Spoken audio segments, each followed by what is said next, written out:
La Corte Suprema de Justicia falló a favor de la administración Trump para permitir que acelere las deportaciones a terceros países. Se trata de una serie de casos en que los deportados podrían ser enviados, en caso de ser necesario, a países en donde no tienen vínculos familiares. Regresamos con nuestros analistas para hablar de este tema. Orlando, Venezuela es uno de estos países en donde no hay vínculos familiares. Bueno, hemos visto en el caso, por ejemplo, de algunos venezolanos que fueron deportados a El Salvador precisamente por la dificultad entre las relaciones entre Estados Unidos y Venezuela. Primero, ¿cómo ves la decisión de la Corte Suprema y podría el régimen de Maduro ceder a peticiones de Estados Unidos? Lo hemos visto ya en un par de casos, sobre todo ahora que se le está cayendo el apoyo de otras potencias enemigas de Estados Unidos. ¿Cómo lo ves? Bueno, creo que el fallo es un triunfo para la administración Trump y es un respaldo a una política que creo sensata, y es que hay países con los que Estados Unidos no tiene relación o no es conveniente estar enviando a los deportados. El caso de Venezuela es pues ejemplar en este sentido, porque la mayoría de estos deportados, gran parte de estos deportados, sobre todo El Salvador, son miembros de la banda criminal el Tren de Aragua, que es una banda criminal patrocinada por el régimen venezolano, alentada por el régimen venezolano, y que el régimen venezolano ha utilizado como un proxy. En ese sentido, pues no es conveniente que Estados Unidos envíe a un criminal que ha sido financiado por el chavismo a las manos del chavismo. Yo creo que la solución de enviarlo a un tercer país es correcta. Estas son personas que no deberían estar en Estados Unidos. La mayoría son personas que tienen cargos criminales y deben atravesar un proceso, y está bien que lo hagan en un país como El Salvador. Ahora, ¿cómo lo ves tú, Vanessa? Esta decisión, bueno, sí es una victoria definitivamente para la administración. ¿Cómo lo ves? Yo creo que el asunto y la explicación tiene mucha lógica, y es cuando la administración dice hay criminales con delitos graves que sus países no los reciben, ¿por qué no poder hacer acuerdos y, por ejemplo, enviarlos a cárceles como la de El Salvador? Yo creo que cualquier americano estaría de acuerdo en que si tienen a alguien que tiene un delito grave, pues ¿por qué Estados Unidos, por qué los contribuyentes deberían hacerse cargo de esa persona y tenerlo acá si se puede de alguna manera que sea de pronto en una relación costo-beneficio mejor si se envía a El Salvador? Y creo que también con la otra decisión que había emitido la Corte de que las personas que sean enviadas a estos lugares deben tener, digamos, la notificación y también cierto proceso, yo creo que eso mejora la situación, y creo que debería ser visto, si combinamos las dos cosas, debería ser visto como algo que es conveniente para todos. Ok, de pronto nos aseguramos de que el proceso sea más claro para que no se vaya a cometer errores, que ya lo ordenó la Corte antes, pero aquellas personas que efectivamente sí han cometido delitos y son criminales, no hay necesidad de tenerlas en este país, y es mejor tenerlas en otro país. Entonces me parece que está bien. Ahora, en el caso, por ejemplo, digamos, de personas ligadas al terrorismo o bajo sospecha de terrorismo, en este caso, ¿creen ustedes qué sería la mejor alternativa para Estados Unidos? ¿Enviarlas a una prisión externa, como en el caso del Cecote en El Salvador, o mantenerlos dentro de una prisión aquí en los Estados Unidos para asegurarse, de alguna manera, que no queden libres o que no intenten regresar de manera ilegal a los Estados Unidos? ¿Cómo lo ven, Orlando? Bueno, yo creo que el SECOT es una prisión que le da confianza a Estados Unidos de que los criminales ahí van a estar y no se van a salir y que van a pagar sus penas.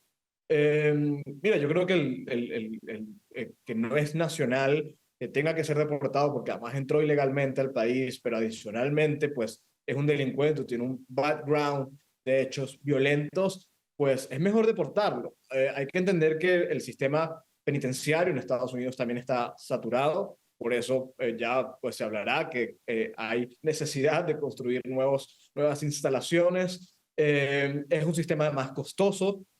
Cada preso en Estados Unidos implica un gasto para el contribuyente. Yo creo que en la medida en que se pueda relajar esa presión, sobre todo para el contribuyente, pues está bien.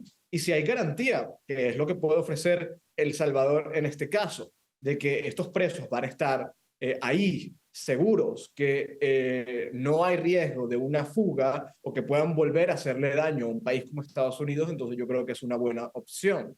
Y que al menos en el caso, como lo mencionas, de El Salvador, se ha demostrado ya en un par de años que ha sido un programa efectivo que ha ayudado muchísimo a El Salvador a reducir la criminalidad. Como lo dice, eso es una cárcel de alta seguridad y por eso Estados Unidos tiene la confianza en esta cárcel en particular. Hablando precisamente de qué sobresaturadas están las cárceles, incluyendo los centros de detención de migrantes, el fiscal general de Florida anunció que el plan de construir un nuevo centro de detención para inmigrantes ilegales en los Everglades de ese estado estaría oficialmente ya operando el próximo mes de julio, esto luego de que fue aprobado por el gobierno federal. El centro de detención será llamado Caimán de Alcatraz y vamos a abordar la polémica que hay en torno a ello. Se anuncia la creación de este centro y los titulares que vemos evidentemente es que está en un lugar que está rodeado de algunos cuerpos de agua, en donde hay caimanes, lagartos, mosquitos, este tipo de vegetación salvaje, silvestre en esta zona. Y se le da una connotación en algunos medios de comunicación como de peligrosidad extrema por estas condiciones. Yo quiero preguntarles qué piensan de ello. Sí, Vanessa, comienzo contigo. ¿Cómo lo ves? ¿Cómo ves la construcción del centro y cómo ves la connotación que se le ha dado en los medios tradicionales de comunicación? Pues no sé, yo creo que cuando uno vaya a hacer el paseo hacia los Everglades es un paseo muy bonito, es decir, es algo normal en Miami ir a este tipo de zonas donde hay cocodrilos o como lo quieran llamar en los diferentes países del mundo hispano. Es decir, es normal que en Miami, es normal que en Florida y todas estas zonas haya este tipo de naturaleza tan agreste. Yo creo que evidentemente los medios de izquierda pues utilizan esto, utilizan el nombre, utilizan, digamos, el decir que hay este tipo de especies tan particulares, pero que no son particulares en Florida, para llamar la atención y insinuar que eso significa un maltrato y eso en ninguna, yo creo que es que no hay ninguna correlación en que hayan cocodrilos o lo que sea alrededor del centro de detención y que se les dé un maltrato. Aquí lo que debería importar es si el proceso se hace bien, si las personas tienen, digamos, el debido proceso dentro del lugar.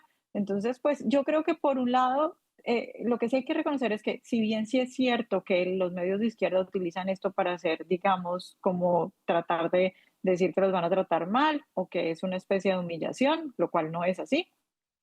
Sí es cierto que yo creo que también de parte de la administración hay sectores que juegan un poco con esto y hay una especie de estrategia desde ciertas personas como para intentar asustar más a aquellos que están de manera ilegal y decirles, miren las consecuencias, miren que no es tan chévere pasar por todo esto, pero pues eso no quiere decir que sea nada, digamos, fuera de la ley ni nada extraño. Hay mucha gente en Florida que vive con sus casas y están rodeados de cocodrilos y ya Así digo que es. uno hace ese paseo y está muy bien el paseo, entonces no tiene por qué ser malo necesariamente que esté rodeado de cocodrilos. Creo que eso último que dices coincido contigo, Vane, en el sentido de que, claro, quiere esta administración contrastar a la anterior administración que, por ejemplo, les daba habitaciones de hoteles de lujo en Nueva York y decir, en esta administración no lo vamos a hacer así, vamos a poner un centro de detención. Sin embargo, aquí mismo era un aeropuerto de entrenamiento y como bien lo mencionas, en Florida es la norma. Hay muchos vecindarios que están construidos alrededor de lagos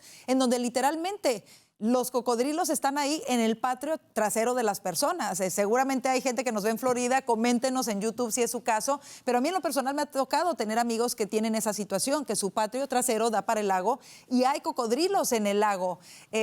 No sé, ¿cómo lo ves tú, Orlando, y cómo ves la manera en la que se ha manejado en los medios de comunicación? Tal cual, es que es completamente ridículo que se haya tratado de presentar esto como si fuera alguna especie de, no sé, calabozo medieval, de una prisión rodeada de fuego, tiburones y cocodrilos para que nadie escape y nadie entre. Completamente ridículo. Es una instalación en los Everglades donde hay cocodrilos, donde hay pantanos, etcétera, porque precisamente está el terreno para que se construya. Y esto es completamente normal en toda Florida, como lo estaban comentando. Pues si uno considera que si una instalación tiene cocodrilos a un lado, pues es un centro de torturas medieval, pues entonces prácticamente cualquier casa de la Florida es un centro de tortura medieval, porque a donde tú salgas o hay un cocodrilo, o hay patos, o hay gallinas, ¿no? Es una cosa casi que transversal en la vida de Florida. Entonces, no, es ridículo como se ha tratado de presentar. Me parece que es una instalación que, por cierto, sea una instalación bastante económica, le ahorraría muchísimo gasto al Estado, sería económico el mantenimiento en general de la instalación, sería una instalación bastante eficiente. Entonces, que se necesita, por lo que hablábamos, hay saturación del sistema penitenciario, hay saturación sobre todo del sistema de centros de detención de inmigrantes ilegales. Sabíamos que no habían camas, no habían sitios donde debían estar los inmigrantes ilegales. Todavía hay un plan de deportación masivo, es decir, se necesita mucho espacio, así que esto es una buena noticia. Es una buena solución de alguna manera, claro, y se ha hecho mucho referencia también al nombre Alligator Alcatraz. En el estado de Florida, muchas cosas, incluso equipos deportivos de la universidad, por ejemplo, de Florida, son los Gators, ¿no? O sea, es algo normal en Florida precisamente por la presencia de cocodrilos o de lagartos, como le quiera llamar. Así que bueno, ahí está ese tema que ha generado titulares y polémica y por eso lo discutimos aquí en el panel. Como siempre, un gustazo tenerlos con nosotros y escuchar sus puntos de vista. Orlando Avendaño y Vanessa Vallejo, gracias por estar en el panel del día de hoy y gracias a ustedes por su confianza en Voz News. Antes de despedirnos, queremos invitarlos a seguirnos a través de nuestras redes sociales, aparecen aquí en pantalla y no olvide suscribirse a nuestro canal de YouTube, nos encuentra como @VozMedia. Por cierto, en nuestro canal de YouTube puede encontrar el día de hoy el podcast de Karina Mariani. No se lo pierda, entrevista exclusiva, importante, así que vaya ahora mismo y chéquelo. Cuídese mucho y si Dios lo permite, le esperamos mañana. Bendiciones.